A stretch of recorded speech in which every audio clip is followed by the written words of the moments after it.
Hello and welcome to this platform. Once again, the platform for the informed generation technology. I'm Engineer Dere Yusuf Umar, and tonight I would like to be speaking about the Petroleum Technology Development Fund Scholarship, also known as the PTDF Scholarship. The overseas version of this scholarship scheme is opened and the application has been ongoing, so you should act fast, because I always advise that it is not good to wait until it is the 11th hour to be rushing to try to do applications. And maybe the applications may not be tidy, maybe the applications may not meet up to the competitive level, maybe some credentials that are required for the application may be difficult for you to put together because of the limitation in time. So it is better, as soon as you watch this video, just go to the portal, create your application account, and start the application right away. There is no time. There is no time. Do a good application, especially those applying for PhD. You may be expected to do more. If you have enough time, instead of just choosing universities and putting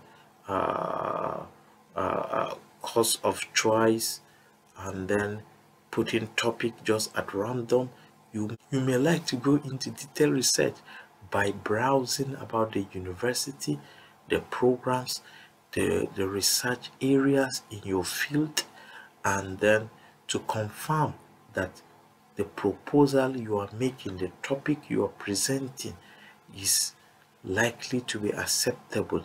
And then if possible, you even pick one or two lecturers there, potential supervisors, and interact with them about your topic. You may get responses that is going to give you confidence, or that is going to help you to modify the topic to an acceptable one.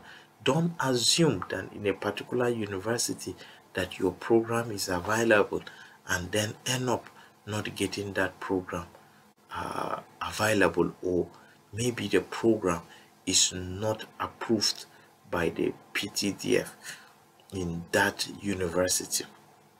So we are going to actually look at some segment of the scholarship, just a few things that could help in the application, but the video is made specially for me to just share my experience in the year 2020 when I attended the PTDF Overseas Scholarships interview in Bauchi. Perhaps it may help somebody.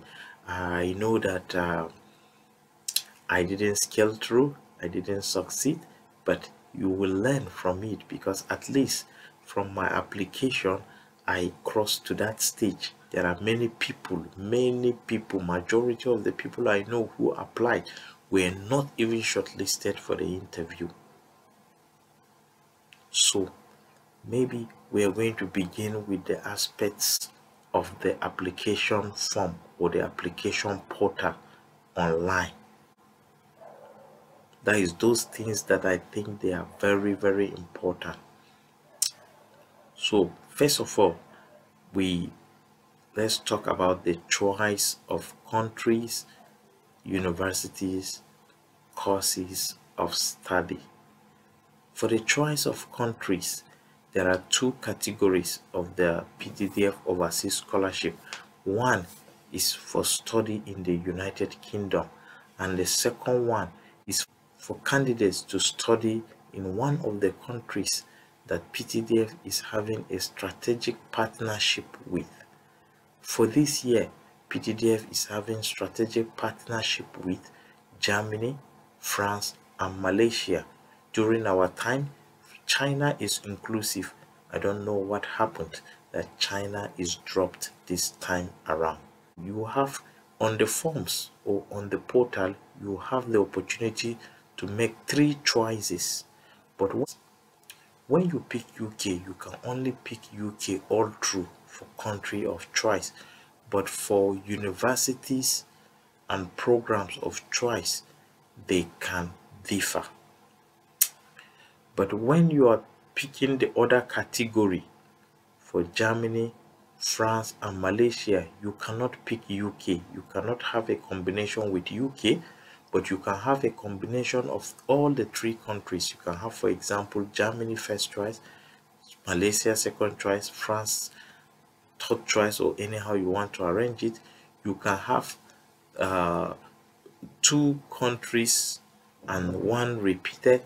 For example, you can have Germany as first choice, Germany as second choice, Malaysia as third choice.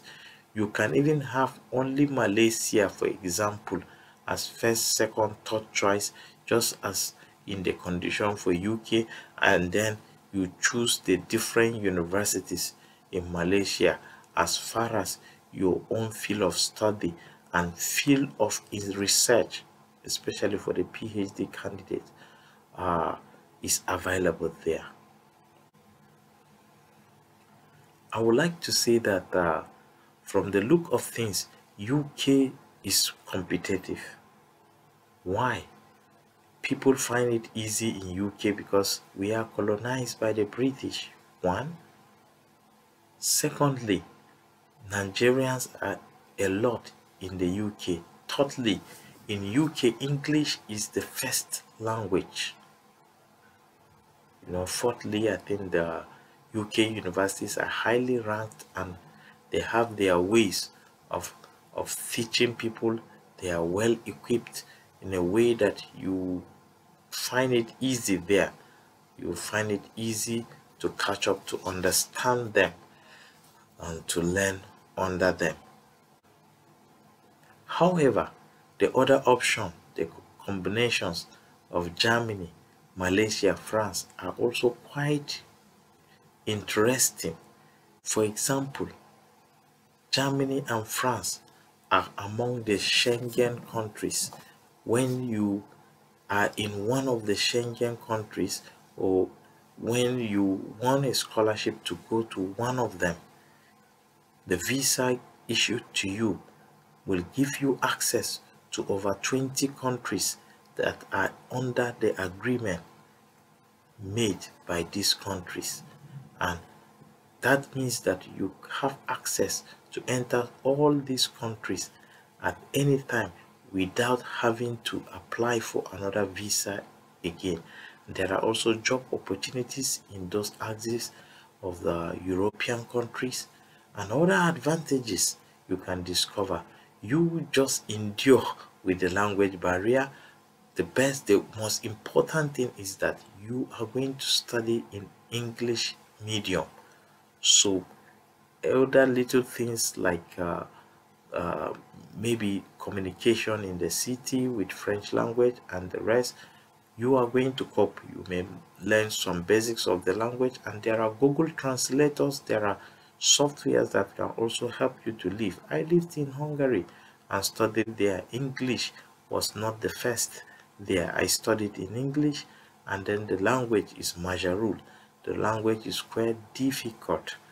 It's quite difficult. We were able to cope. When you get there, you can make it. For Malaysia, I don't know much about Malaysia, but many Nigerians have been going to Malaysia and studying successfully. So I think it's also a very good destination. So if you know that you don't have what it takes to compete very well with some of the very best people, I think I will advise that you choose the other category, not the UK category, so that you may have an opportunity to enjoy this scholarship. I'm not saying that you should not choose UK. You can choose UK. Yeah, maybe you are good for that. Maybe people are not even going to apply to UK much. I don't know. I'm just making a recommendation. So next thing to put into consideration is your research proposal. Yeah, while making application, you are required to write this research proposal in some number of pages, like 5 pages or so. make sure you do an in-depth research about it and write it as good as possible. Do good proofreading. Use tools like Grammarly to cross-check your grammar, and use even plagiarism tools to make sure that it is plagiarism free. And have your references, make sure that your references are mostly current references. Don't pick references from publications that are very old. Pick the ones that are recent, maybe within 3 years ago, and there may be few ones that are from many years ago, maybe to give some background of the study. Also, you are required to upload your master's thesis summary, that is the summarized version. You can see that all these are work, so you shouldn't delay your application. You should right away begin doing something. You don't upload the whole of your master's degree thesis. You have to create a summarized version that is not going to carry everything that is in the whole thesis, but it is going to touch every important point. No point that is important that will be left out. Make sure you do that. And then you will be asked if there is admission letter. If you already have admission in one of those universities abroad, you can upload it, but it's optional. So I think it is good also, as you have enough time, try applying for masters. For example, if you're applying to UK universities, it's easy to apply and get admission, whether conditional or unconditional. You can make use of it.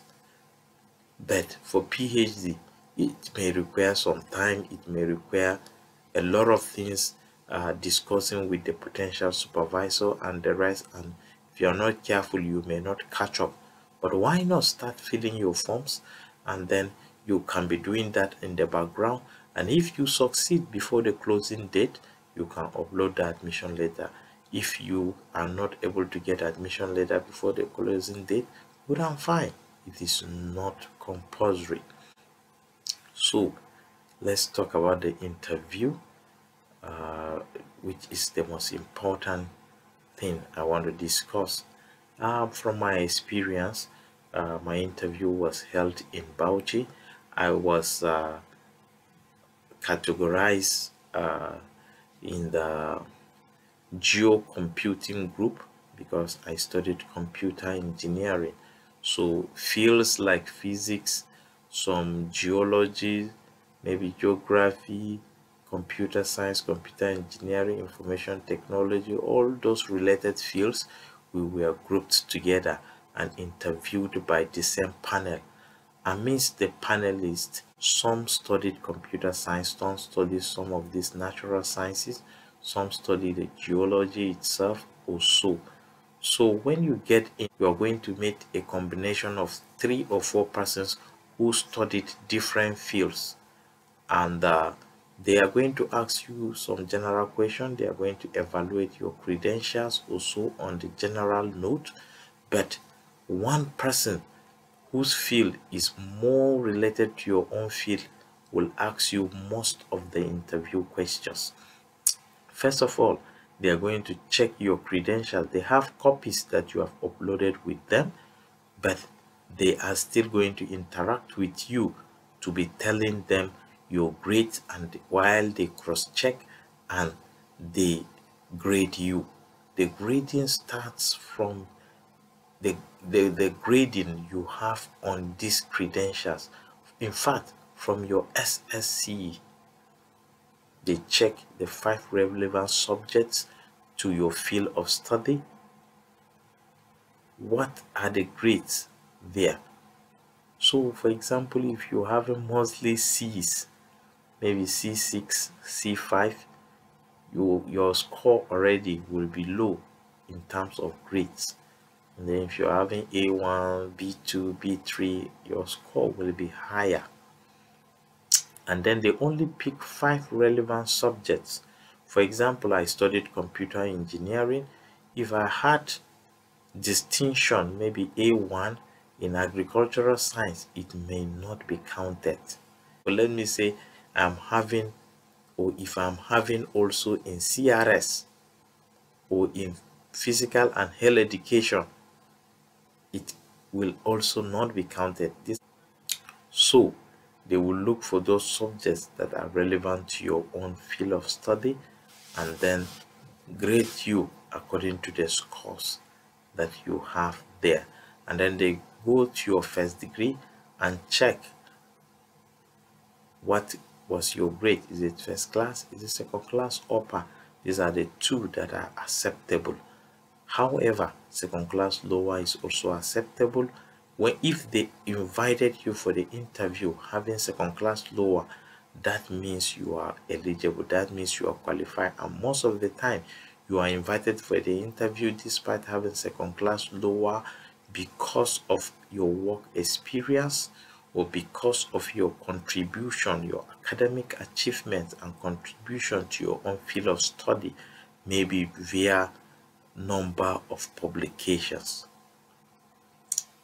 So you are going to be graded also according to that. Then if you are applying for PhD, they also check your master's degree and do the grading like that. If you have transcripts for your first degree and your master's, they also need them. They would like to see them physically and cross-check with what they are having to know specifically what is your percentage score. For example, second class upper can be 3.5 dot. It can also be 4.49. So they will know what to do. I believe that if they check and you are in the 4 points category, you will have some upper hand. So that is for scores from your certificate or your educational certificate. So they now go to your publications, your scientific publication in your field of study and grade them. They grade them differently. If you authored a publication as the main author, your score is different than when you are just a co-author. Then they count how many publications you presented there according to the advertisement. You are expected to bring a maximum of 5 publications. So you may go there and you see many people bringing publications of up to 5 or more, and maybe you don't have even one, or you are having only 1 or 2. Don't be intimidated. Be confident about what you have. You may even scale through, and they don't scale through. And another important thing about the publication, they will check whether the publication is in line with the topic that you are proposing. For example, I may have publications as a computer engineer. I may have publications in the past on computer networking, maybe on computer security, and then I am proposing to study for my PhD in the area of maybe robotics or machine learning. If they don't have any linkage, I may not be graded much. I may not be regarded as a highly competitive candidate.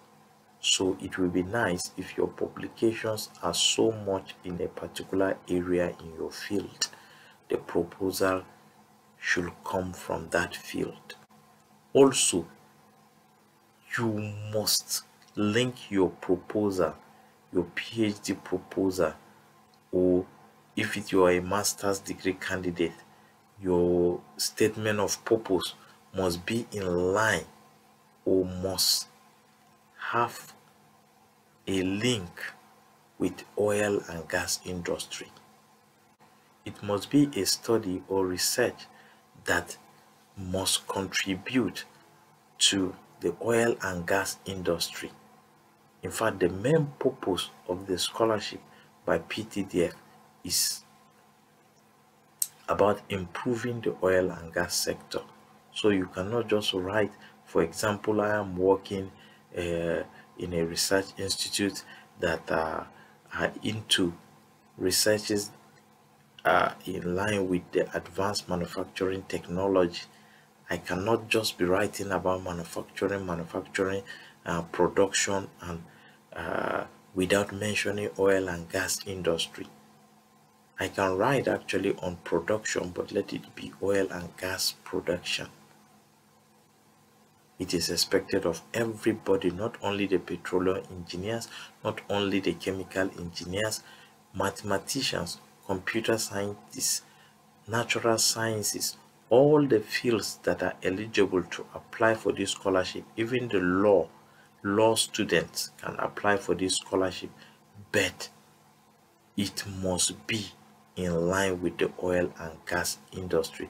There are oil and gas laws, so you cannot come and say that you want to specialize in other different aspect of law that doesn't have anything to do with oil and gas industry. You will not scale through this interview. Perhaps you have serious reasons why your study must be the other topic, and perhaps you have serious reason why your study must be a topic that perhaps you have a serious reason why perhaps you perhaps you have a serious reason why your study must be that your chosen topic which is not related to oil and gas. I advise you, link it to oil and gas, win the scholarship first, then when you get there, you try to make the changes. I know that it is possible. Somehow it worked for some people. The next thing is that you will be asked certain questions. The most important is about your research proposal. You will be asked to give a presentation about what you want to do, about the content of the research proposal. You will do it without looking at any paper, while they are having the copy that you uploaded during your application on their own computer. They are watching it, they are having it on their own computer, and they are viewing it on their screen. So you will give a presentation. If you are a serious person, you know what you want to do, you know the research you want to embark upon.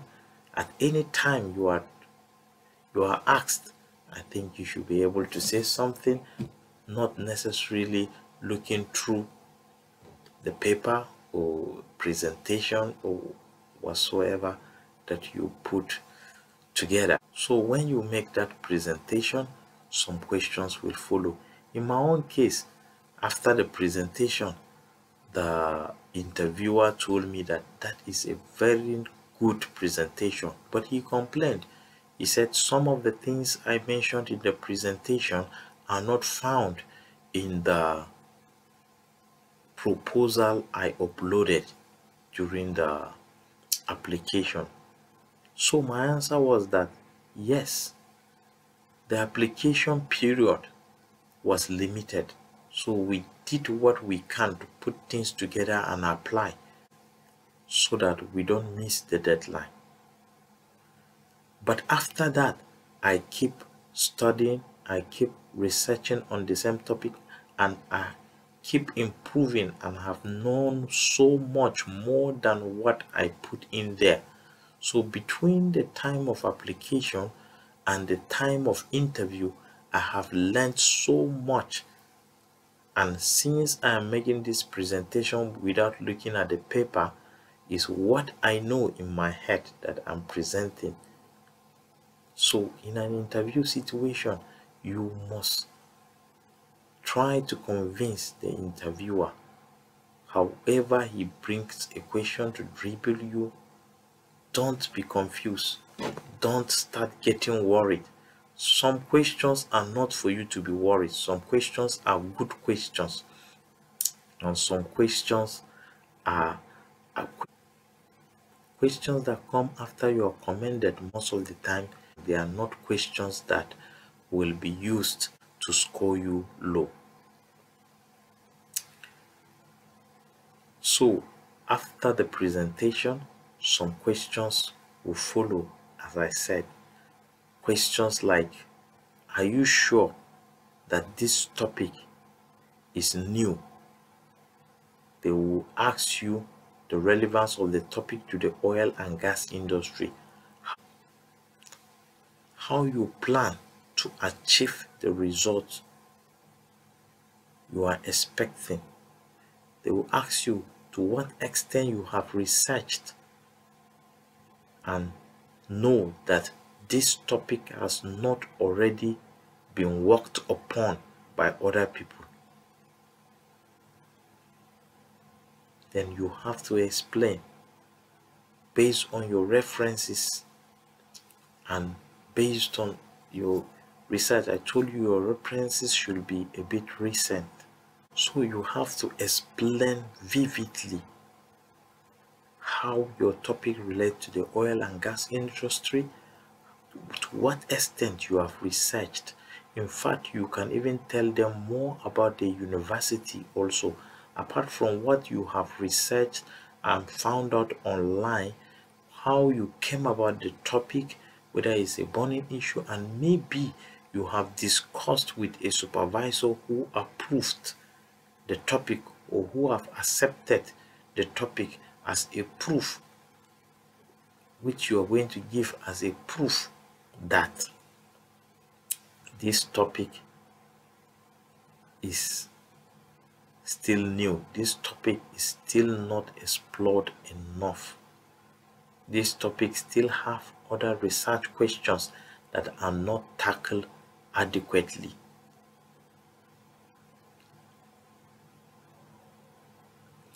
And then your references, I said, they must be recent. More of recent references will convince them that the topic is still relevant. But if you take only old references, maybe there are researches that are carried out of recent and there are results that are so much related to the result you are intending to get, which you have not explored because your references are old. You may just say this is a plagiarized work, a kind of a repeated work, and you know repeated works are plagiarism also. It's another way of plagiarism. Even when the research topic is originally generated by you, if it tallies with another topic that has already been researched upon and have good results, it can be categorized as plagiarism. So do your research, intense research, before you do all these writings. Also, you may be asked some questions that are related to just PTDF. For example, I was asked the full meaning of PTDF. You know, many people are making mistake because there was PTF, which is Petroleum Trust Fund. Many people think that PTDF is Petroleum Trust Development Fund. No, it's Petroleum Technology Development Fund. So they also asked me, why do I think the PTDF is offering all these scholarships? So you must convince them, you must give answers.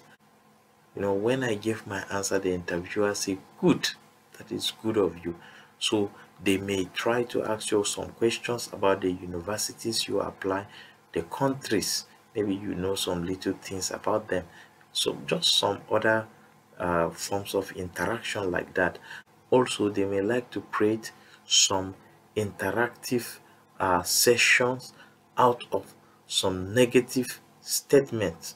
For example, they may say this your topic is more about production, industrial production, not about oil and gas related for kind of production. Then you have to explain to them very well to convince them, because these guys are sharp, these guys are young, most of them are graduates who studied under the same scholarship abroad, the PTDF scholarship. They are still sharp, they are still up to date, and then it is not easy for you to confuse or manipulate them. Yeah, the interviewers may also ask you questions about your work experience. If you're working, you should mention it. Anywhere you're working, you should mention maybe your years of working experience and maybe what you have been doing there. Some categories of professionals have advantages, such as lecturers in higher institutions of learning and maybe staff of some research institutions. And they may also ask you about your involvement in professional bodies. Maybe you are belonging to some professional bodies related to your field or not even related to your field. You can mention if you have a proof, a certificate or award letter, you come with it, and you present it right there as an evidence. It can serve as an additional advantage. I wish you the best of luck. This is just the little piece I have for you, and I hope that you are going to make it. You are going to make it to the interview stage. You are going to win the scholarship finally. If you have any question, you can ask me in the comment section, and then don't forget to apply for the scholarship via this website that is displayed on my screen. Also, remember to subscribe to this channel. Remember to like our videos and stay tuned for the next video. Bye.